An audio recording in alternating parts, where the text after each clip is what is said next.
Hello everyone and welcome to a different video than normal. We're not doing gameplay today.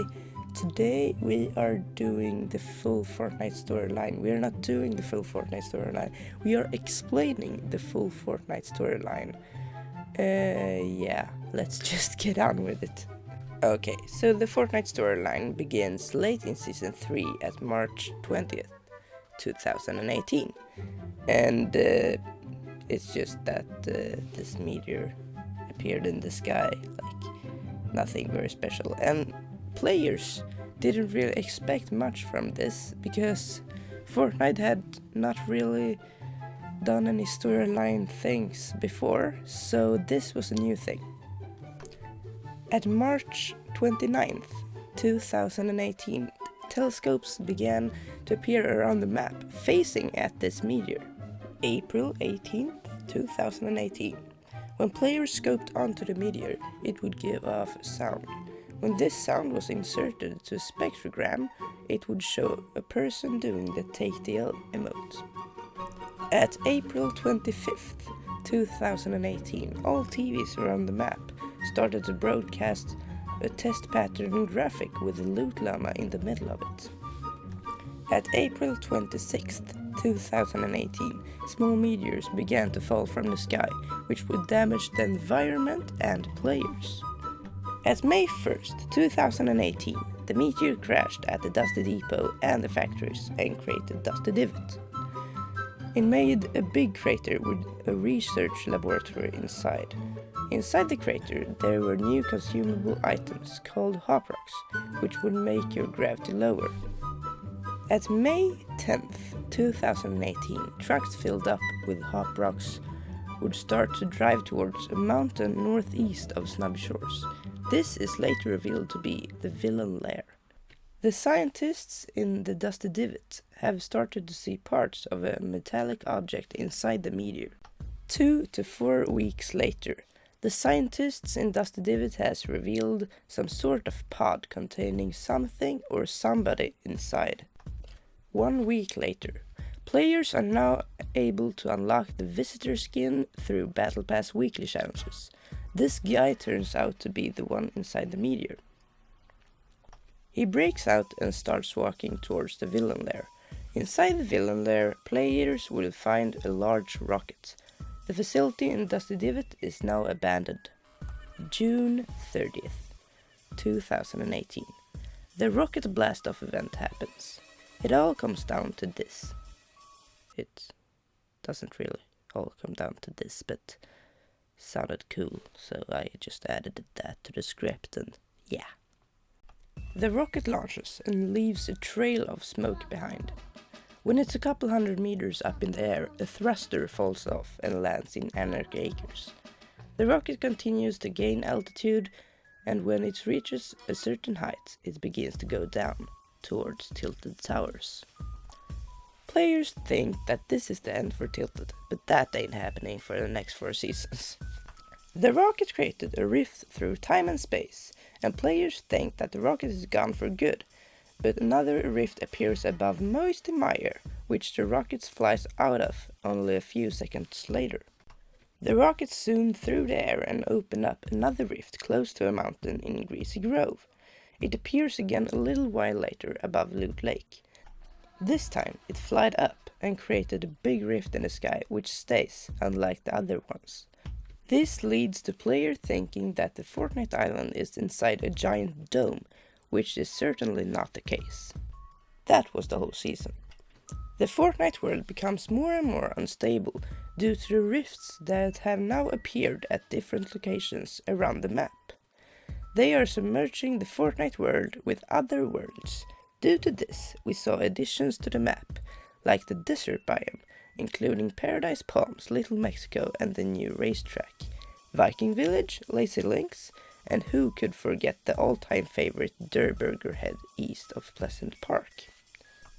This season didn't do very much for the storyline, more than the big rift in the sky getting smaller. But at the 24th of August 2018, the rift started to send lightning bolts at a mountain in the desert biome. After a few hours, it sent off a lightning strike for a much longer time than the other ones. When it ended, the rift disappeared and it had now spawned a large purple cube with the name Kevin. Yes, I know it's pretty weird to name a big cube, but I don't work at Epic Games, right? This cube started to wander over the island, creating 7 low-gravity zones with a rune printed in the middle. It was written in the game files that it was going to Loot Lake, so it wasn't a surprise when it finally got there. It all ended with the cube rolling into the lake, melting and created a bounce lake. To not confuse anybody, the cube died a horrible death, and I think we all should be very sad.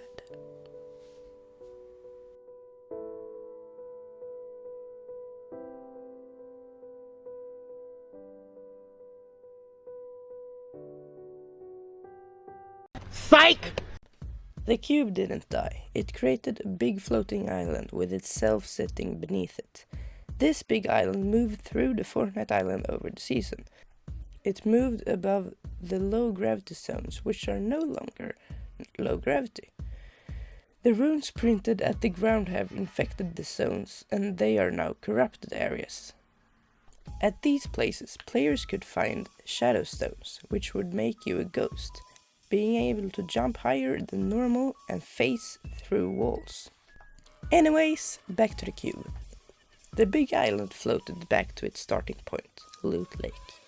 But it would not be there for long, because at the 24th of October, the cube gave off a big blast, splitting the floating island into 3 pieces. This was the beginning of the Fortnite Mares event. The Fortnite Mares event was not very loved by the Fortnite community, rather hated, because many players didn't play Fortnite at all when this event was available. This was mostly because of zombies. Zombies spawned out of big purple stones called cube fragments. They would drop a pile of loot when killed, as well as giving the player who killed it a small amount of shield. The cube has now reached its final state. For a couple of days, it has dropped liquid parts of it into the vortex beneath it. Epic Games has tweeted out that an event is going to happen at this very day. The cube is saying goodbye for good. The cube exploded and sent everyone on the map into another dimension. A while later, pieces of a rift began to form a butterfly. The butterfly flew and landed on the player's finger, and then the whole screen would light up, and every player in the lobby would get teleported back to the Fortnite island, where Loot Lake had now transformed to a place where flowers grew with bits of water around it, with the leftover pieces of the cube in the middle of the whole thing.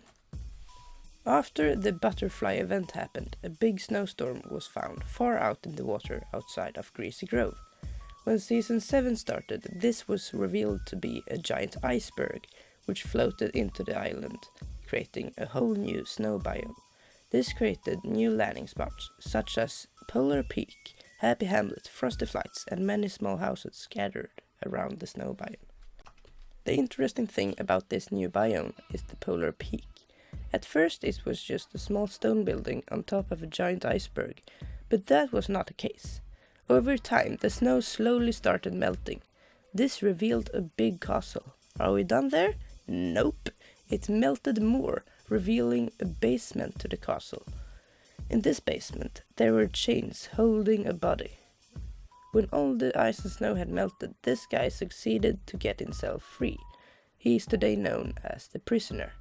The Prisoner was a guy made of fire and lava.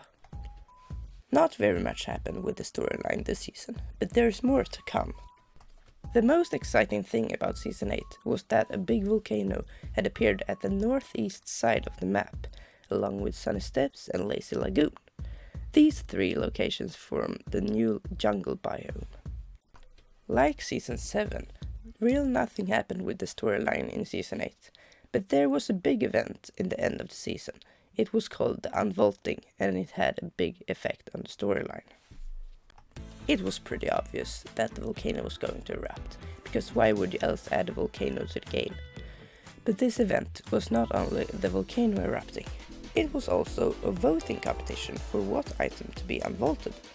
It resulted in being the drum gun, but that's not the point. In the vault, where the voting happened, there was a giant sphere. this is the thing that changed the whole Fortnite world. After the voting happened, the volcano had already started to erupt. I'm not going to explain everything in detail, but if you want to watch the whole event, you can just press the little eye in the corner right now and watch that video of the whole event. The important thing about this event is that the big rock from the volcano hit the bottom of Polar Peak and the ice began to crack. Like the past 2 seasons, Season 9 didn't do much either for the storyline, but a month in or so, the ice in Polar Peak began to crack more and more for each day. At last, we saw a large eyeball inside of the iceberg. This was the monster of Polar Peak. A few weeks after this was spotted, the monster succeeded to break through the ice and wander into the ocean. The Fortnite government knew that this monster wanted to kill people, so they decided to make a big robot.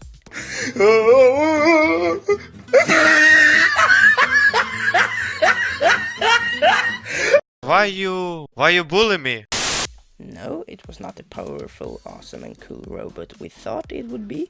No, I'm not going to go in detail through the whole Monster vs. Mech event, but again, press the little eye in the corner right now to watch the whole event. The point is that in the fight, the robot took the big sphere from the vault and absorbed its power. The thing is that that sphere became very unstable, and you will find out the rest in Season 10. So what happened was that the sphere exploded. This explosion changed up the whole island, returning Dusty Depot, the factories and the meteor, which is now frozen in the air. It has also brought back Tilted Towers as the Wild West-like town. And that's pretty much where we're at right now, if nothing changes until the time that you're watching this. So, let's go into the future and my theories about what's going to happen with the Fortnite island. So, I think Risky Reels, Moisty Mire and Flush Factory is going to come back. That's because there's houses around the places where these locations once were that is symbolizing those specific locations. I also think that the live event for Season 10 is going to have something to do with stopping the meteor from hitting the island, but that's just a feeling I got.